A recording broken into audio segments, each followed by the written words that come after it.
Pengamat nilai ada 3 efek absennya Jokowi di hari ulang tahun Partai Nasdem. Direktur Eksekutif Trias Politika Strategis Agung Baskoro menyoroti absennya Presiden Joko Widodo atau Jokowi, maupun ucapan selamat dari Presiden, dalam hari ulang tahun Partai Nasdem, pada Jumat, tanggal 11 November tahun 2022. Peristiwa ini dinilai menjadi sinyal hubungan Jokowi dan Nasdem sedang berada di titik terendah dan memberi 3 efek. Secara institusional kemungkinan menteri-menteri Nasdem untuk di-reshuffle mengemuka, kata dia dalam keterangan tertulis, Sabtu, tanggal 12 November tahun 2022. Efek kedua, Agung menyebut kemungkinan poros perubahan yang diinisiasi oleh Nasdem bersama PKS dan Demokrat menjadi Koalisi Perubahan Indonesia, KPI, semakin menguat. Nasdem sudah mendeklarasikan Anies sebagai capres, untuk itu, kata Agung, tugas selanjutnya yaitu menemukan sosok yang bisa mendongkrak suara dan mampu memimpin agar koalisi ini tak layu sebelum berkembang. Tapi jika ada lobi membubarkan koalisi ini, kata dia, maka kemungkinan pasangan capres hanya akan datang dari 2 kubu.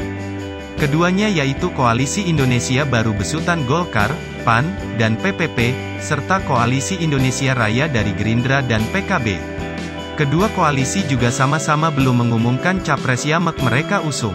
Efek ketiga, kata Agung, yaitu publik harus siap memasuki tahun politik dengan skema 2 poros koalisi atau lebih. Dukungan Jokowi ke sejumlah tokoh lebih lanjut, Agung juga membandingkan absennya Jokowi di hat Nasdem dengan kehadiran ketika di hat partai sebelumnya. Pada hat Golkar, Jokowi menilai Ketua Umum Golkar Airlangga Hartarto layak sebagai capres. Di hat Perindo, giliran Ketua Umum Gerindra Prabowo yang dinilai layak. Sementara itu, Ketua Umum Partai Nasdem Surya Paloh juga sempat menyinggung soal dukungan Jokowi ke nama tertentu untuk 2024. Surya pun membandingkannya dengan Anies, yang diusung oleh partainya. Kita tunggu, kapan dikasih ke Bung Anies. Artinya kenapa?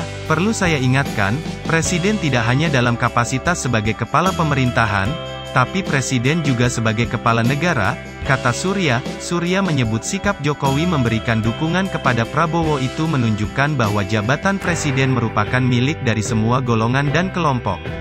Hal ini dirasa penting, karena menurut Surya Indonesia saat ini tengah mengalami inflasi politisi tapi defisit negarawan. Saat ditanya apakah Nasdem iri dengan endorse Jokowi terhadap Prabowo, Surya menampiknya.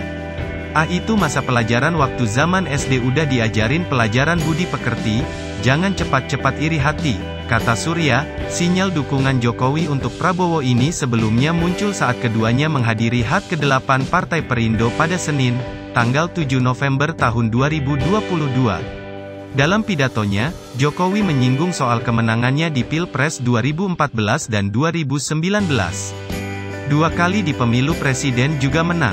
Mohon maaf Pak Prabowo, ujar Jokowi diikuti senyum. Para kader Perindo yang hadir di acara tersebut tampak tertawa dan bertepuk tangan. Mereka tampak lebih heboh ketika Prabowo berdiri dan memberi hormat. Prabowo merupakan rival Jokowi dalam Pilpres 2014. Saat itu ia berpasangan dengan Hatta Rajasa dan dikalahkan oleh Jokowi yang berpasangan dengan Yusuf Kala. Lalu pada Pilpres 2019, Prabowo kembali maju dan berpasangan dengan Sandiaga Uno, namun kembali dikalahkan Jokowi yang berpasangan dengan Ma'ruf Amin. Mohon maaf Pak Prabowo. Kelihatannya setelah ini jatahnya Pak Prabowo, kata Jokowi diikuti tepuk tangan.